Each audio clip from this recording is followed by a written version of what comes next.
People spend a lot of money on their vehicles. Shopping for a vehicle can be very stressful due to the cost, especially for younger, first-time purchasers who typically have less established credit histories and savings. So, what's the best approach to get your first car in today's market? Welcome to Money Talk, where we discuss everything about money. And for this video, we are going to talk about what you need when buying a car. But before we begin, don't forget to hit the like and subscribe buttons and be the first to check out our latest videos. So, the first step for a new buyer is to decide the type of vehicle they require as well as their budget. Selection requires thought and consideration.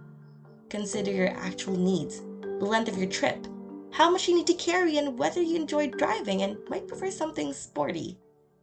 Avoid overspending. You can usually get by with a smaller car for the most of your needs, and only rent something larger once or twice a year when you truly need it. Most experts recommend that you spend no more than 20% of your take-home salary on a vehicle, which includes payments, insurance, and fuel for electricity. The second step is choosing the type of vehicle to buy. Crossovers, tall vehicles based on passenger cars with an open back portion like a station wagon or SUV, rather than an enclosed trunk, are now preferred by nearly half of automobile buyers. Crossovers combine most of a typical car's efficiency and driving attributes with some of the off-road and foul weather capabilities of a four-wheel drive SUV.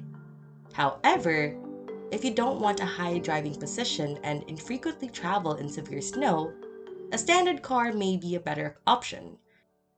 Cars, whether sedans, convertibles, or station wagons, are lighter and have a lower center of gravity than crossovers, which improves efficiency and handling. Someone who frequently tows or drives on badly maintained dirt roads, on the other hand, may prefer a classic SUV or pickup. Although most SUVs and pickups are gas guzzlers, there are a few fuel-efficient options. Finally, people considering purchasing an electric vehicle should be prepared for a lengthy search.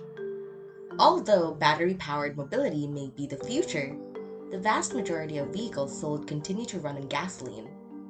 Once you have decided on a car type, you should read professional reviews and browse owner reviews to identify which models interest you, then schedule test drives. The third step is to consider if you'll need to buy new or used. For many years, the most cost-effective option was to purchase a low-mileage used vehicle that was 2 or 3 years old and in good shape.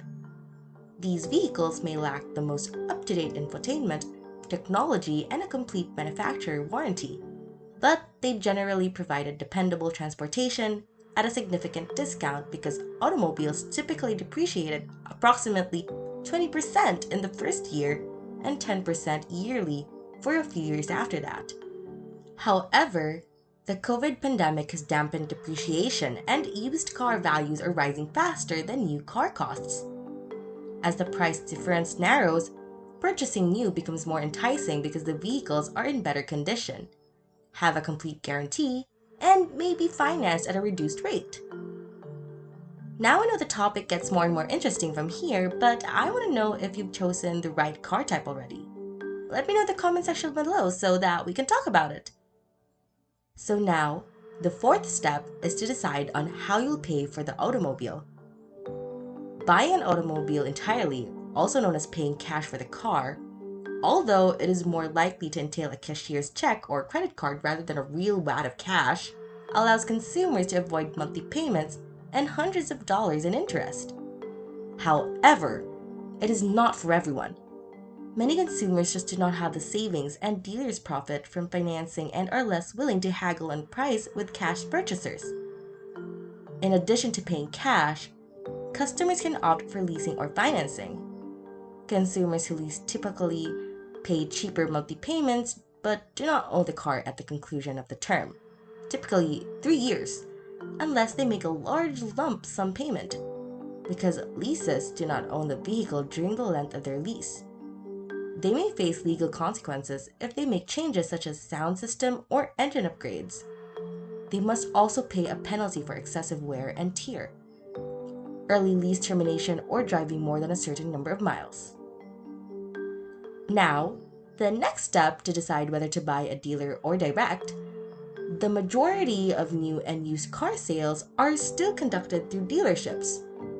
Using a dealer allows you to see and test drive many automobiles in a single day, as well as have access to finance and, in some cases, essential service such as free oil changes or tire rotations. In many circumstances, a dealer would accept a buyer's old automobile as a trade-in, which can be a significant benefit with used vehicle costs so high. The disadvantage of utilizing dealers include their typically pushy sales practices and proclivity to bundle supplementary services into vehicle purchases at inflated pricing. Another alternative is to go to a no-haggle dealership such as CarMax, Vroom, or Carvana. These businesses may charge more than regular dealerships, but they generally receive excellent feedback from customers.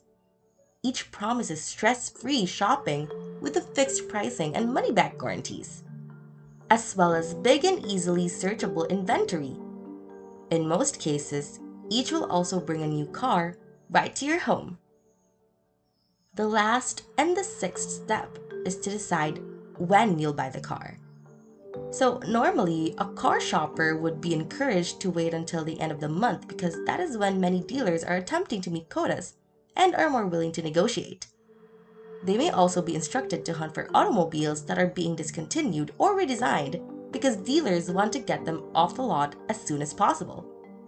However, these are not ordinary circumstances. Also, prices have reached an all-time high. If you currently have a trustworthy vehicle or reside in an area with adequate public transportation, delaying a vehicle purchase may be the best option. So now that you know the important things, are you now ready to buy that car? Comment down below so we can get the conversation going. If you enjoyed this video, make sure to hit that thumbs up button, click subscribe, and hit the notification bell to receive updates on our latest videos. If you want to watch more videos, head on over to our channel to see more from Money Talk. See you!